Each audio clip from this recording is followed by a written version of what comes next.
Happy New Year, Papa!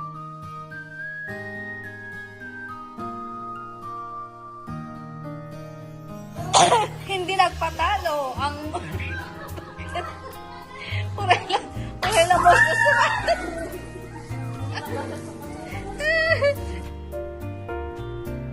Yung feeling mo, kahit malayo ka sa kanila, parang kasama mo rin sila nung magse-celebrate ng panibagong taon. Makikita mo yung saya at ligaya nila at mga tawanan nila kahit mag-isa ka sa atin. Kumbaga, iba talaga mag-celebrate ng bagong taon sa Pilipinas.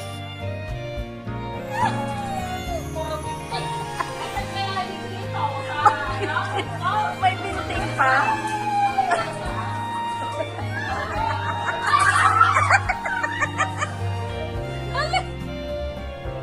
At habang ikaw ay nag-iisa, ang bagong taon mo ay eto, trabaho pa rin. Siyempre, kailangang magsumikap para may kikitain.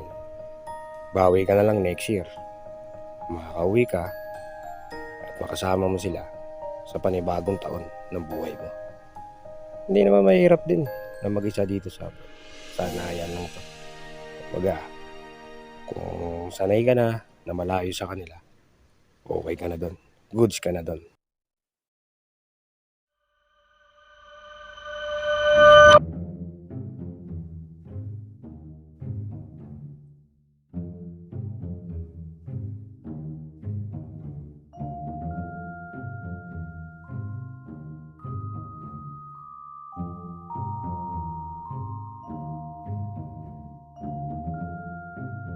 Ang New Year resolution ko, lagi lang positive sa buhay. Para positive ang outcome sa papasok sa buhay. At ngayong 2026, hindi na ako gastato. Kailangan na mag-ipon.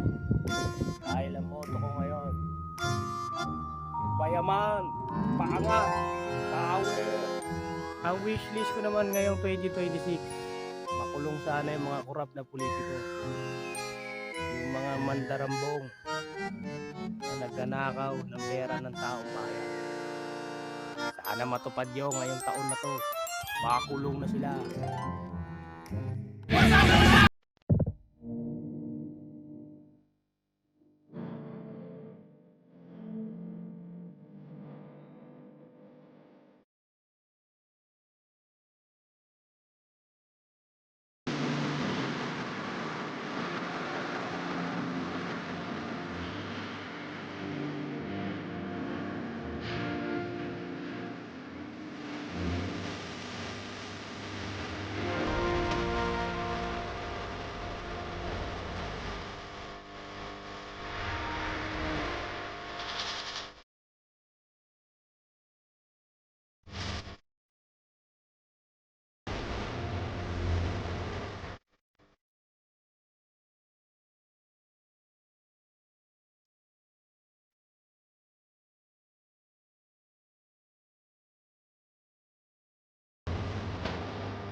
Yo! What's up mga kawasak? Welcome back sa aking channel. At nakita niyo naman ang pagbumuha ko.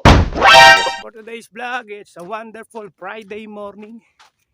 At nag-exercise muna ako, nag-jogging. I'm starting my exercise sa around na 7 AM ng umaga. So kakatapos ko lang ngayon is 8:30 na ng umaga. At pabalik na ako sa accommodation. At pagkatapos ko mag-exercise ng jogging, maglalakad naman ako pabalik na accommodation. So back to Friday routine tayo. Ang inyong lingkod na si Kawasak. Every Friday morning kailangan mag-jogging kasi maganda na ang weather ngayon dito. So wonderful weather ngayon dito. Malamig na. Hindi katulad pag summer, sobrang init. Hindi tayo makapag-jogging ngayon. Kahit terik yung araw, sarap pa rin mag-jogging kasi malamig yung hangin niya, kaya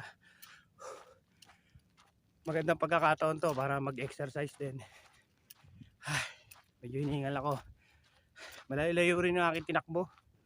So, dulo-dulo to nung kalsada, tinakbo ko pa ganun. Tapos ngayon, pabalik na ngayon ako sa accommodation para matapos na yung aking Friday routine. So, hingal talaga ako, makawasak. Kasi kailangan din ng mga exercise dito sa Saudi. Kasi mahirap din naman yung lagi kang sa kwarto, kain, tulog, trabaho. Hindi ka pinagpapawisan. Kaya kailangan mong magpapawis.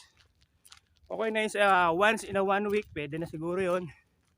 So tumakbo ka lang ng mga 1 kilometro, balikan, pwede na yun. At least natagtag yung mga karolis mo sa katawan, yung mga karolis, yung mga karolis, talagaw, yung mga taba-taba mo sa katawan. At iwas high blood na rin mga kawasak.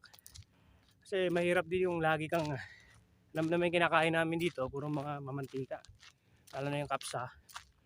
One is my favorite food in Saudi. Kapsa, paham.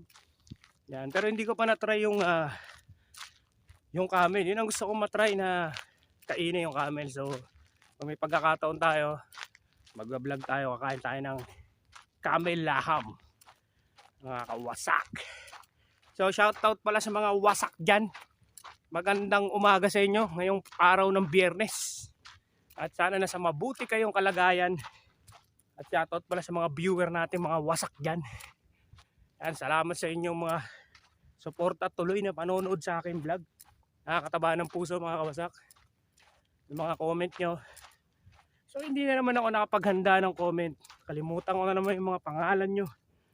Bagay next vlog, pipilitin natin mga i-mention yung bawat pangalan yung mga kawasak. Hingal